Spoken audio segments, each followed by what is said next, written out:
اس اجلاس کی پہلی تقریر کے لیے تشریف لاتے ہیں مکرم عبدالقدیر صاحب۔ اعوذ باللہ من الشیطان الرجیم، بسم اللہ الرحمن الرحیم،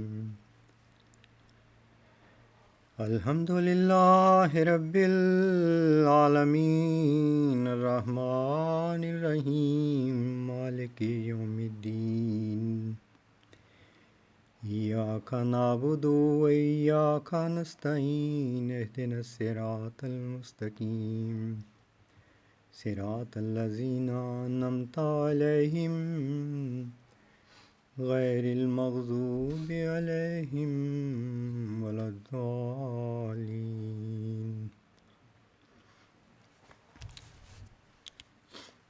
معزز سامعین، میری آج کی تقریر اس کا موضوع کچھ اس طرح بنتا ہے کہ ہستی باری تعالیٰ پر ایمان، اور اس ایمان لانے سے ہمیں پھر کیا فائدہ حاصل ہوتا ہے۔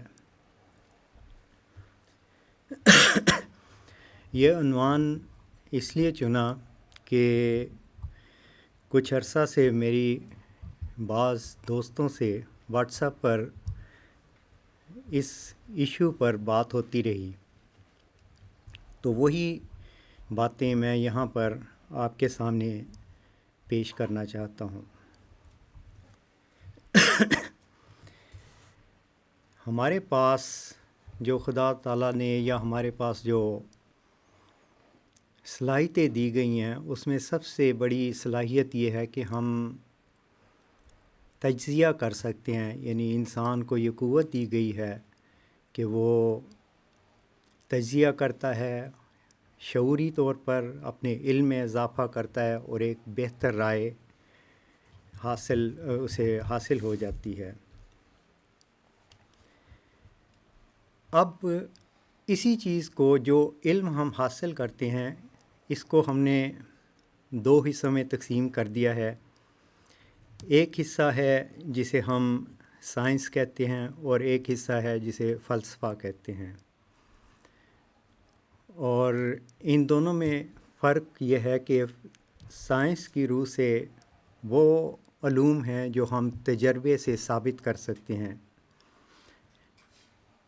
اور فلسفہ وہ علوم ہیں جو نظریاتی طور پر آخری حقیقت کو عقل کے سہارے جاننے کی کوشش ہوتی ہے۔ ان دونوں عناوین کے ساتھ ایک تیسری چیز ہے جو ہمیں مذہبی یا روحانی تجربات سے ملتی ہے، جہاں پر جس کی بنیاد یہ ہے کہ مجھے غیب سے یہ خبر دی گئی ہے۔ تمام الہامی کتابیں، تمام مامورین اپنے علم کی بنیاد اسی چیز پر رکھتے ہیں۔ اب ہم جب سائنس کو دیکھتے ہیں تو اس میں اگر ایک سوال اٹھایا جائے کہ ہم کون ہیں، کہاں سے آئے ہیں، یہ کائنات کیسے تخلیق میں آئی، اس کا انجام کیا ہے، تو آج تک اگرچہ باوجود ہم علم میں بہت ترقی کر چکے ہیں، اس کا کبھی تسلی بخش جواب نہیں ملتا۔ اس کے بالمقابل جب ہم مذہبی دنیا میں اس کا تجزیہ کرتے ہیں تو وہاں پر ہم ایک جواب پاتے ہیں کہ وَمَا خَلَقْتُ الْجِنَّ وَالْإِنسَ إِلَّا لِيَعْبُدُونَ، کہ اس کائنات کی تخلیق اس وجہ سے کی گئی کہ وہ اس کے خالق کو پہچانے،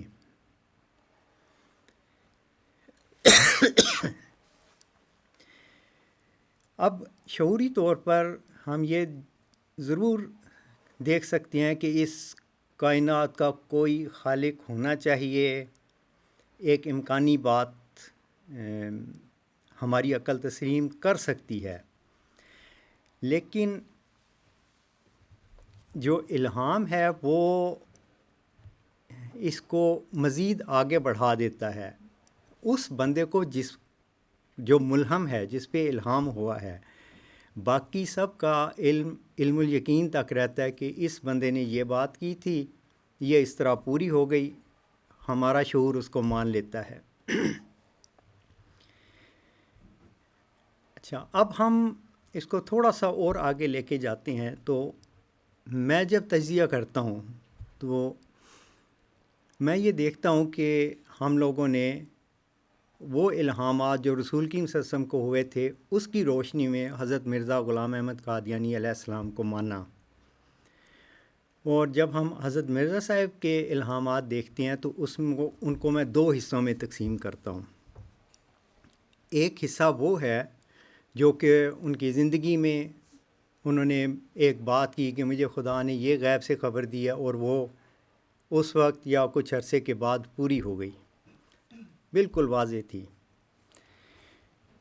لیکن اس کے ساتھ ساتھ ان کے الہامات کا ایک حصہ ایسا ہے جو انہوں نے شائع تو فرما دیا اپنی زندگی میں، اور ساتھ ان کے شعور نے جو کچھ استنباط کیا وہ بھی انہوں نے لکھ دیا، تو جو کہ وقت گزرنے کے ساتھ ساتھ پتہ چلا کہ جو انہوں نے استنباط کیا تھا وہ درست نہیں تھا۔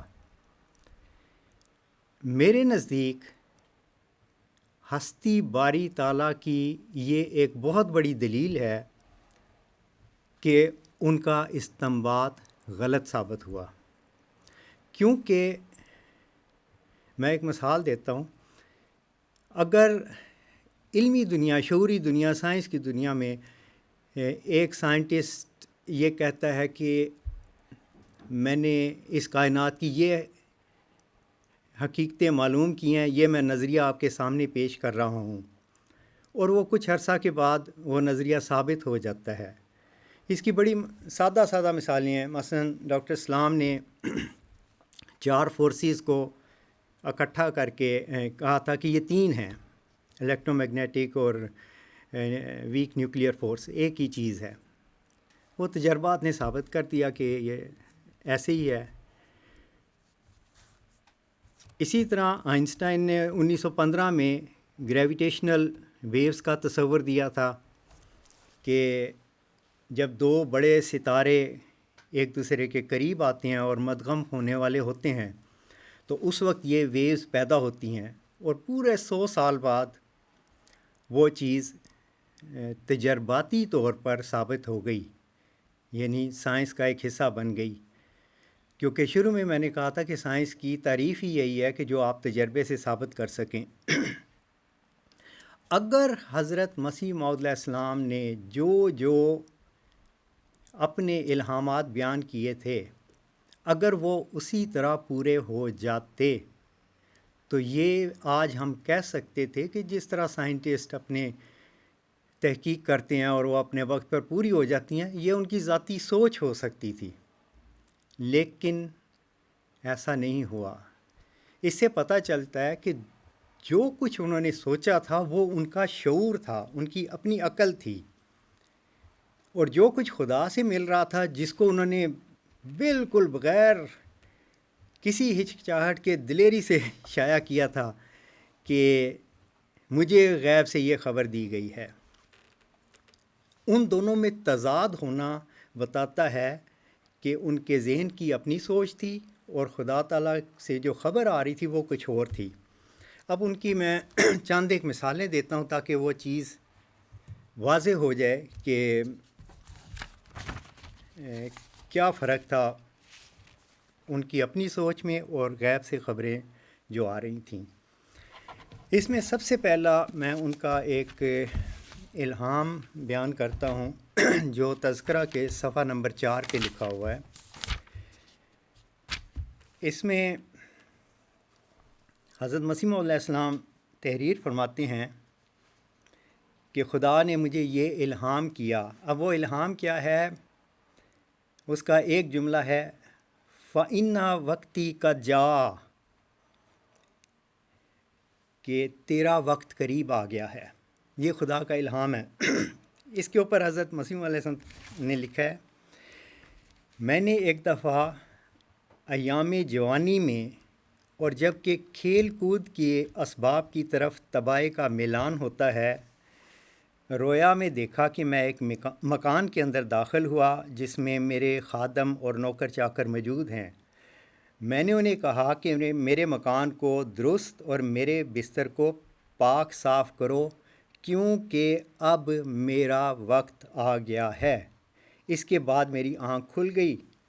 اس وقت مجھے اپنی جان کے متعلق خطرہ اور اندیشہ کی حالت طاری ہوئی اور میں نے خیال کیا کہ اب میری موت کا وقت آ گیا ہے. اب دیکھیے یہاں پہ اللہ تعالیٰ نے ایک ہی خبر دی ہے کہ تیرا وقت آ گیا ہے. انہوں نے اسے مراد لی کہ میری موت کا وقت آ گیا ہے، جب کہ آنے والے وقتوں نے ثابت کیا کہ ان کی بعثت کا وقت آ گیا ہے. تو یہ ان کی ایک اپنی سوچ تھی، ایک خدا کا بڑا کلیئر میسیج تھا. ہاں اس میں چیزیں پوشیدہ تھیں، تو ان کے ذہن نے جس طرح سمجھا انہوں نے بیان کر دیا. یہ تضاد ہونا ثابت کرتا ہے کہ غیب کی خبر اور چیز ہے اور انسانی عقل اور شعور وہ کوئی اور چیز ہے. اچھا، اب اسی کو دیکھتے ہیں، اس کا ایک اور رنگ دیکھتے ہیں. جب ہم اچھی طرح جانتے ہیں کہ 1905 میں حضرت مسیح موعود علیہ السلام نے الوصیت لکھی. اب جب الوصیت لکھی تو اس میں اس کا آغاز ہی اس سے کیا کہ مجھے بار بار خدا سے غیب کی خبریں مل رہی ہیں کہ میری وفات کا وقت قریب ہے. اب 1908 میں جب آخری سفر پہ آپ لاہور تشریف لے گئے ہیں تو وہاں پہ احمدیہ بلڈنگ میں بہت سے لوگوں کو اس کا علم نہیں ہوگا، احمدیہ بلڈنگ غالباً 7 گھروں پر مشتمل تھی. تو یہ جو قافلہ گیا تھا، ایک گھر میں حضرت مسیح موعود علیہ السلام اپنی بیگم کے ساتھ ٹھہرے، دوسرے میں حضرت مولوی نور الدین رضی اللہ تعالیٰ عنہ ٹھہرے، تیسرے میں سارا جو قافلہ گروپ تھا ایک ایک گھر میں یہ ٹھہرے. اچھا، وہاں پہ ہم دیکھتے ہیں کہ حضرت مسیح علیہ السلام اپنے کمرے میں بیٹھے ہوئے تھے. ان کو الہام ہوا الرحیل و ثم الرحیل، کوچ کا وقت آ گیا. ہاں، کوچ کا وقت آ گیا. یہ الہام حضرت مسیح علیہ السلام کو جب ہوا تو اسی وقت وہ اٹھ کے فوراً جس گھر میں حضرت حکیم مولوی نور الدین صاحب تشریف رکھتے تھے ان کے پاس چلے گئے اور انہیں فرمایا کہ دیکھیں مجھے ابھی یہ الہام ہوا ہے، تو میں اس کا یہ مطلب سمجھتا ہوں کہ ہم گھر بدل لیں، آپ میرے گھر میں آ جائیں، میں آپ کے گھر میں آ جاتا ہوں. تو انہوں نے اس پہ ظاہر پہ اطلاق کیا، حالانکہ اس کے 2 دن بعد ان کی وفات ہو گئی اور الہام بالکل کلیئر تھا کہ تمہاری وفات کا وقت قریب آ گیا ہے. اس سے پہلے بھی وہ بار بار یہ خبریں دے رہے تھے اور الہام بھی ہو رہے تھے کہ تیرا وقت قریب ہے. تو اس سے پتہ چلتا ہے کہ جو غیب کی خبر تھی وہ کچھ اور تھی، حضرت مسیح موعود علیہ السلام کا شعور انہیں کچھ اور خبر دے رہا تھا. تو اس اختلاف نے ہمارے جیسے جو عام لوگ ہیں ہمیں یہ شعور دیتا ہے کہ غیب کی خبر کچھ اور ہے، وہ واقعی کوئی وہ خبر ہوتی ہے، کیونکہ وہ ہم بعد میں دیکھتے ہیں کہ ویسے پوری ہو جاتی ہے اور انسانی شعور اس کو کسی اور رنگ میں دیکھتا ہے. اچھا، اب میں یہ چھوٹے چھوٹے اس لیے واقعات بتا رہا ہوں کہ اس سے ہم ہستی باری تعالیٰ کا ایک ادراک کرتے ہیں، پھر اس کا نتیجہ نکالیں گے کہ اس کا پھر فائدہ کیا ہوتا ہے. اسی طرح 1881 غالباً اس میں آپ کو الہام ہوا انا نبشروں کا بغلام حسین، ہم تجھے ایک حسین غلام کی بشارت دیتے ہیں. اچھا، اب اس پہ خود حضرت مسیح علیہ السلام کیا تبصرہ کر رہی ہیں. ہمیں بالکل کلیئر ہے، ایک حسین غلام کی بشارت، یہ الہی پیغام ہے۔ ان کا ذہن اس پہ کیا تبصرہ کرتا ہے؟ آپ تحریر فرماتے ہیں کہ میری جو پہلی بیوی ہے اس سے 20 سال سے کوئی اولاد نہیں ہوئی، موقوف ہے، اور میری دوسری بیوی ہے کوئی نہیں۔ اللہ تعالیٰ مجھے خبر دے رہا ہے کہ ہم تجھے ایک غلام کی بشارت دیتے ہیں۔ تو اس پہ پھر تبصرہ لکھا کہ 3 برس بعد دہلی میں میری شادی ہوئی اور خدا نے وہ لڑکا بھی دیا، یعنی غلام، حسین غلام، اور 3 اور عطا کیے۔ اب یہ ان کے اپنے ذہن کی سوچ ہے کہ خدا نے وہ لڑکا بھی دیا، جبکہ اسی کو آگے چل کے وہ لکھتے ہیں کہ میں مطلب یہ کہنا چاہتا ہوں کہ یہ ان کے ذہن نے جسمانی لڑکا سوچا تھا۔ تو آگے جا کے وہ کیا لکھتے ہیں کہ چونکہ خدا تعالیٰ کا وعدہ تھا کہ میری نسل سے ایک بڑی بنیاد حمایت اسلام کی ڈالے گا خدا تعالیٰ، اور اس میں سے وہ شخص پیدا کرے گا جو آسمانی روح اپنے اندر رکھتا ہوگا۔ اب اس سے بھی صاف پتہ چلتا ہے کہ وہ یہ سوچ رہے ہیں کہ یہ میرا جسمانی بیٹا ہے، وہ ایک آسمانی روح رکھتا ہوگا اپنے اندر، لیکن حقیقت میں نہ تو وہ بیٹا اس طرح تھا اور نہ ہی وہ جو یہ سمجھ رہے تھے، کیونکہ انہی دنوں میں الہام ہوا تھا کہ تو میری اس نعمت کا شکر کر کے تو نے میری خدیجہ کو پایا۔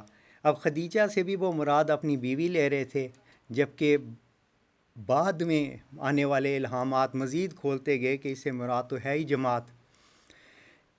یہ کنٹراڈکشن جو ہے کہ ان کے اپنا ذہن کیسے سوچتا تھا اس کو، یا خدا کا منشا یہی تھا کہ یہ اس چیز کو اس طرح ظاہر کریں اور بعد میں آنے والے زمانے میں اس کی اصل سچائی سامنے آ جائے۔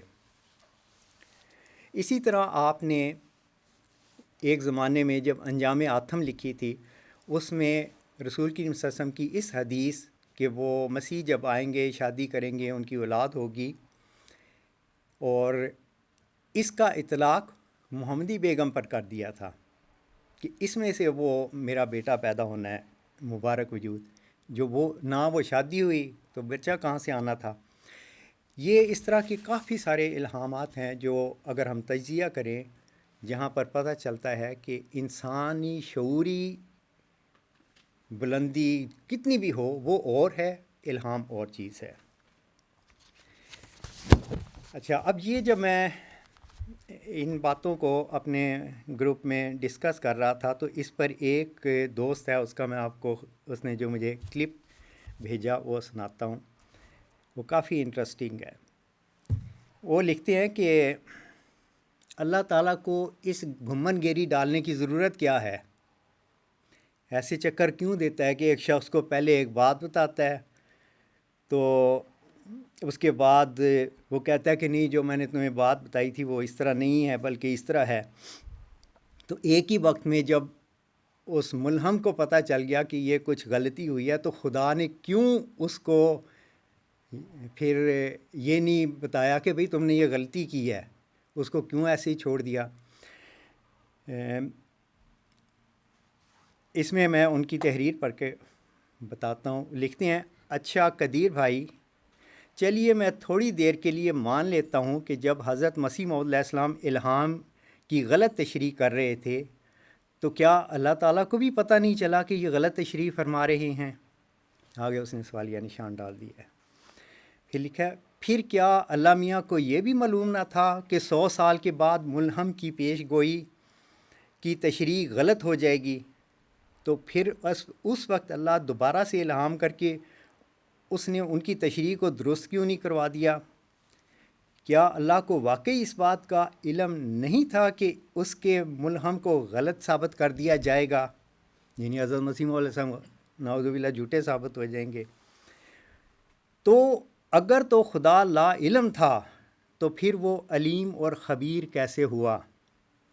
اور اگر اسے علم تھا اس کے باوجود اس نے اپنے ملہم کو غلط تشریح کرنے سے نہیں روکا، تو اس کا مطلب ہے کہ وہ حضرت مسیح موعود علیہ السلام کو جھوٹا ثابت کرنا چاہتا تھا۔ تو اس طرح کے اعتراضات آتے رہتے ہیں۔ اب میں اس کا یہی جواب دیتا ہوں کہ ہمیں جو قرآن سے علم حاصل ہوتا ہے وہ یہ، اس میں سورۃ حج کی آیت نمبر 56 اس میں ہماری رہنمائی کرتی ہے کہ جب بھی کوئی نبی یا رسول کوئی خواہش کرتا ہے تو شیطان اس میں ملاوٹ کر دیتا ہے، پھر اللہ تعالیٰ اس کو جو شیطان نے ملاوٹ کی ہوتی ہے اس کو دور کرتا ہے اور اپنی آیات کو محکم کرتا ہے۔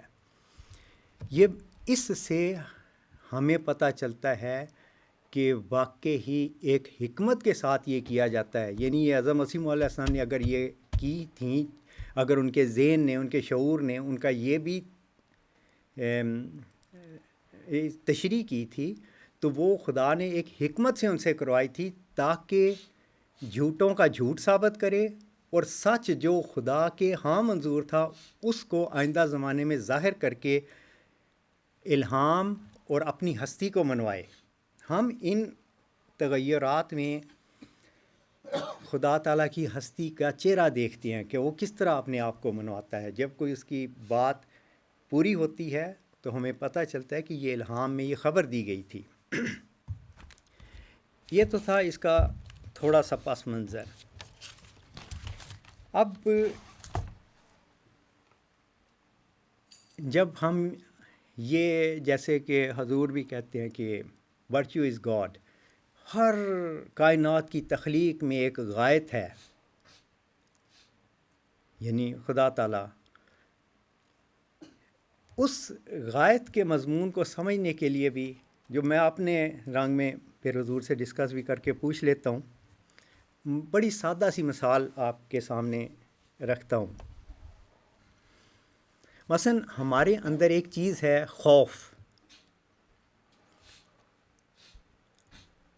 اس کی ایک سادہ مثال میں روز دیکھتا ہوں کہ آپ گاڑی چلا رہے ہیں، آگے آپ کے پولیس کی گاڑی جا رہی ہے، تو اگر وہاں پہ اسپیڈ لمٹ 110 ہے کلومیٹر فی گھنٹہ، آپ 130 پہ جا رہے ہیں، لیکن آپ کو 300-400 میٹر سامنے ایک پولیس کی گاڑی نظر آ رہی ہے جو آپ کے آگے جا رہی ہے یا آپ کے پیچھے آ رہی ہے، آپ فوراً اپنی رفتار کم کریں گے اور اس حد تک آ جائیں گے جو کہ قانون اجازت دیتا ہے۔ اب ہم ایسا کیوں کرتے ہیں؟ اس لیے کہ ہم نہیں چاہتے کہ ہم کوئی غیر قانونی کام کریں اور ہمیں سزا ہو یا ہمارا ڈرائیونگ لائسنس ہم سے چھین جائے ہماری اس حرکت کی وجہ سے۔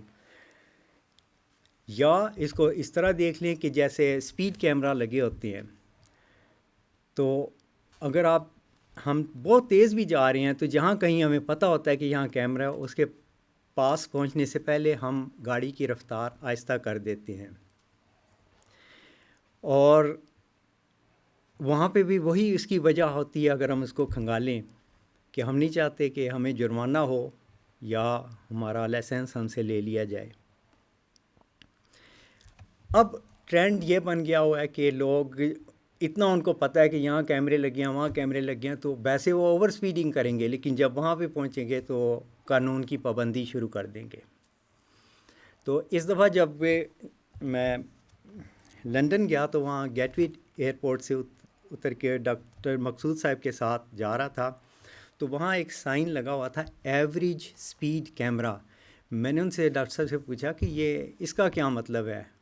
انہوں نے کہا کہ یہ کیونکہ ہم گاڑی چلانے والے اس طرح کرتے ہیں کہ تیز سپیڈ پہ جاتے ہیں، کیمرہ آئے تو سلو ہو جاتے ہیں، تو اس کا حل انہوں نے یہ نکالا ہے کہ یہاں پہ ایک کیمرہ لگا دیا، پھر 10 کلومیٹر کے بعد دوسرا کیمرہ ہے، تو وہ جب آپ پہلے کیمرے سے گزرتے ہیں تو وہ آپ کی رفتار ریکارڈ کرتا ہے اور اگلے کیمرے کو شفٹ کر دیتا ہے، تو وہ کیمرہ جس ٹائم میں آپ نے فاصلہ طے کیا ہوتا ہے، آپ کے 10 کلومیٹر میں ایوریج سپیڈ نکال کے رزلٹ نکال دیتا ہے کہ آپ نے ان 10 کلومیٹر میں اوور سپیڈنگ کی ہے یا نہیں کی. تو اس کا نتیجہ کیا ہوتا ہے؟ ہمارا جو عمل ہے وہ چینج ہو جاتا ہے. اب ہم گاڑی 10 کلومیٹر میں ذرا بھی نہیں تیز چلاتے، کیونکہ ہمیں ڈر ہے، وہی خوف ہے ہمارے اندر. یہ خوف غائب ہے جو ہمارے اعمال کو کا فیصلہ کرتی ہے، ہم نے تیز جانا ہے، آہستہ جانا ہے، کیا کرنا ہے. اسی طرح جب تک ہمارا عمل، کوئی عمل خدا تعالیٰ اس کی غایت میں نہ ہو، اس کا خوف نہ ہو، وہ نیک عمل نہیں ٹھہرتا. کیونکہ جو بھی ہم نے کرنا ہے پھر جس طرح یہاں کیمرے کے حوالے سے کرتے ہیں، وہاں خدا کے حوالے سے کرنا ہے. اس کو رسول کریم صلی اللہ علیہ وسلم نے بھی ایک روایت میں بیان فرمایا ہے کہ ایک صحابی نے اپنا گھر بنایا تو رسول کریم صلی اللہ علیہ وسلم تشریف لے گئے تو آپ نے دریافت فرمایا کہ یہاں یہ کھڑکی کیوں بنائی ہے؟ اس نے صحابی نے جواب دیا کہ اس لیے کہ تاکہ روشنی اور ہوا اندر آتی رہے. تو رسول کریم صلی اللہ علیہ وسلم فرمایا کہ اگر اس کا نیت یہ ہوتی کہ یہاں پر اذان کی آواز آئے گی تو ساری عمر اس کا ثواب ملتا. یہ صرف غایت بدلنے کی وجہ سے ہے، ورنہ باقی مقاصد تو بالکل وہی رہتے ہیں. یہی وجہ ہے جو میں تجزیہ کرتا ہوں کہ پہلی حدیث جو بخاری میں لکھی گئی ہے وہ یہ ہے انما الاعمال بالنیات. اعمال نیتوں پر انحصار کرتے ہیں. نیت اگر خدا تعالیٰ کی ہستی کا وجود سامنے رکھتے ہوئے بنائی جائے اور اس کے مطابق پھر کام کیے جائیں، وہ نیک نیت ہے.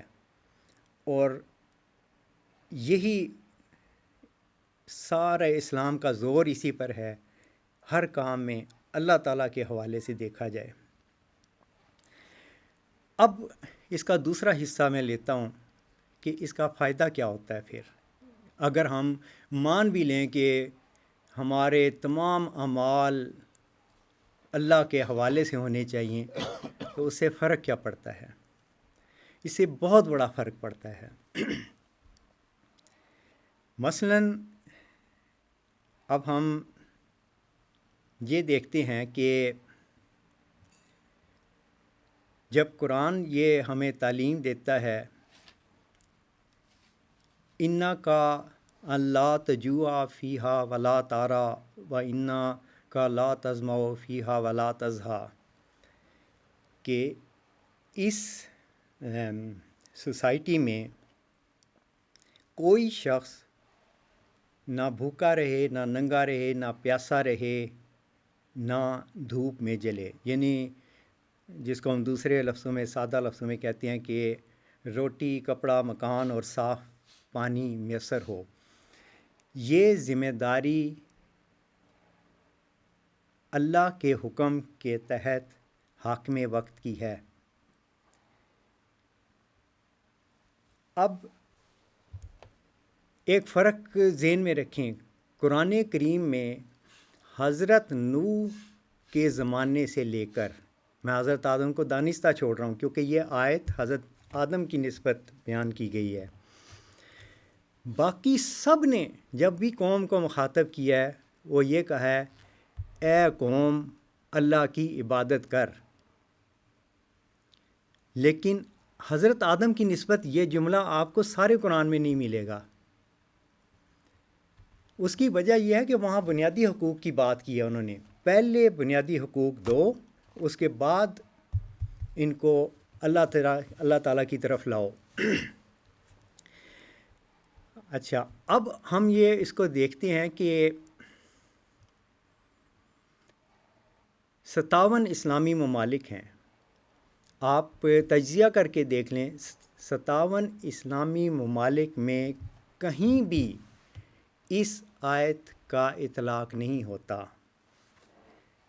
یعنی کہیں بھی یہ بنیادی حقوق عوام کو نہیں دیے جاتے کہ ان کے روٹی کپڑا مکان صاف پانی ان کو مہیا کیا جائے. امیر امیر ہی رہتا ہے اور غریب غریب ہی رہتا ہے. اس کے بعد باقی دنیا میں ہم دیکھیں، مثلا میں اسکینڈینیوین ممالک سے ہوں، وہاں پر کم و بیش یہ حقوق ملتے ہیں. اسی طرح کینیڈا میں اور کسی حد تک انگلینڈ میں بھی ہے، یہ حقوق دیے جاتے ہیں، لیکن اسلامی ممالک میں نہیں یہ ملیں گے. اور پاکستان میں تو آپ نے ابھی دیکھا ہی ہے کہ جو حاکم وقت ہے، جس کا کام تھا کہ عوام کو یہ سہولتیں دیتا، وہ ساری سہولتیں اپنے خاندان کے لیے کر لیتے ہیں، باقیوں کو پوچھنے والا ہی کوئی نہیں ہے. اب یہ پیغام رسول کریم صلی اللہ علیہ وسلم کے ذریعے سے، قرآن کے ذریعے سے ہم تک پہنچا. اس کے بعد ہم دیکھتے ہیں کہ مذہبی طور پر ایک بڑا انقلاب حضرت مرزا غلام احمد قادیانی علیہ السلام کا ہے. آپ نے بھی جب الوصیت لکھی تو اگرچہ آپ کوئی حاکم وقت نہیں تھے، آپ قادیان کی ایک چھوٹی سی بستی کے رہنے والے ایک باشندے تھے، تب بھی بحیثیت سربراہ جماعت جب آپ نے یہ دیکھا کہ خدا تعالیٰ کی طرف سے مجھے یہ جو کہا گیا ہے کہ میں یہ لوگوں کو وصیت کی طرف بلاؤں، اس کو بھی انہوں نے لازمی نہیں قرار دیا، لیکن جو بھی پیسہ آنا تھا اس کی نسبت انہوں نے واضح طور پر الوصیت میں تحریر فرمایا کہ ان اموال میں بیواؤں، یتیموں، کمزوروں اور وہ جو معقول ذریعہ معاش نہیں رکھتے کا حق ہے، کا حصہ ہے. اب ہم یہ دیکھیں کہ جماعت احمدیہ جب نمائندگی کرتی ہے اسلام کی، تو کیا انہوں نے پھر اس پر عمل کیا؟ کیا اس جماعت میں، اس نظام میں بیواؤں، یتیموں یا وہ جو معقول ذریعہ معاش نہیں رکھتے ان کو کوئی حق دیا گیا، حصہ دیا گیا؟ تو ہرگز نہیں دیا گیا، بلکہ بالکل الٹ ہے معاملہ. الٹ اس لیے میں کہتا ہوں کہ جب ایک وقت تھا سویڈن میں، محترم عطاء المجیب راشد صاحب آئے اور وہاں سویڈش لوگوں کو بلایا گیا تھا. اب وہ سویڈن کے لوگ وہ لوگ ہیں جو کہتے ہیں کہ ہم آپ کو گرنے بھی نہیں دیں گے اور اٹھنے بھی نہیں دیں گے، یعنی آپ کے بنیادی حقوق آپ کو دیں گے، لیکن یہ بھی نہیں ہو سکتا کہ آپ بہت اوپر چلے جائیں. جب وہاں پہ بنیادی حقوق کی اتنی اہمیت ہو، وہاں پہ ایک شخص آ کے یہ تقریر کرے بڑے جذباتی رنگ میں کہ چندے کے بارے میں کہ ایک بڑھیا تھی، اس کے پاس ایک مرغی تھی جو انڈا دیتی تھی اور وہ اس پہ اس کا گزارا تھا. جب حضور نے چندے کی اپیل کی تو اس نے وہ مرغی بھی لا کر جماعت کو دے دی. اب وہ اپنی جانب سے بہت ایک عظمت بیان کر رہی ہیں کہ دیکھیں کیسے عظیم قربانیاں دینے والے ہیں، لیکن جو مقامی لوگ ہیں وہ اس کو دیکھتے ہیں کہ یار یہ کیسے ظالم لوگ ہیں کہ انسان کا اس کا بنیادی حق بھی ان سے لے لیتے ہیں. یہ بنیادی حق تسلیم کیا ہے ان ممالک نے، لیکن یہاں پر ہم دیکھتے ہیں کہ اس کے بالکل الٹ کام ہو رہا ہے. تو اس کی وجہ کیا ہے؟ ایک ہی وجہ ہے، اس کی غایت میں خدا تعالیٰ کا کوئی خوف نہیں ہے. ایک خواہش ہے کہ بس پیسے کے چاروں جانب سے رخ ہماری جانب آئے. تو عملی زندگی میں انفرادی سطح پہ بشاک کر کے دیکھ لیں، اس کو ایک جماعت کی لیول پہ دیکھ لیں، حکومتوں کے لیول پہ دیکھ لیں یا انٹرنیشنل لیول پہ دیکھ لیں، اسلام کا پیغام بالکل واضح ہے کہ ہمارا ایک خالق ہے اور ہمیں اس خالق کے رنگ میں رنگین ہونا ہے. اور اس کے رنگ میں رنگین ہونے کا ایک طریق یہ بھی ہے کہ انسان کو انسان سمجھا جائے، اس کے بنیادی حقوق اسے دیے جائیں، اور یہی ذمہ داری آج اگر ہم ایک نئی جماعت بن کر کھڑے ہوئے ہیں تو ہم پر عائد ہوتی ہے کہ اگر خدا تعالیٰ ہمیں یہ توفیق دے جماعت، بڑی جماعت بنانے کی، یا نیشنل لیول پہ یا انٹرنیشنل لیول پر، تو کمزور طبقے کا یہ تحفظ لازمی ہے، ورنہ ہم اس خدا کے نمائندے ہی نہیں ہیں جس نے ہمیں پیدا کیا ہے۔ جزاک اللہ۔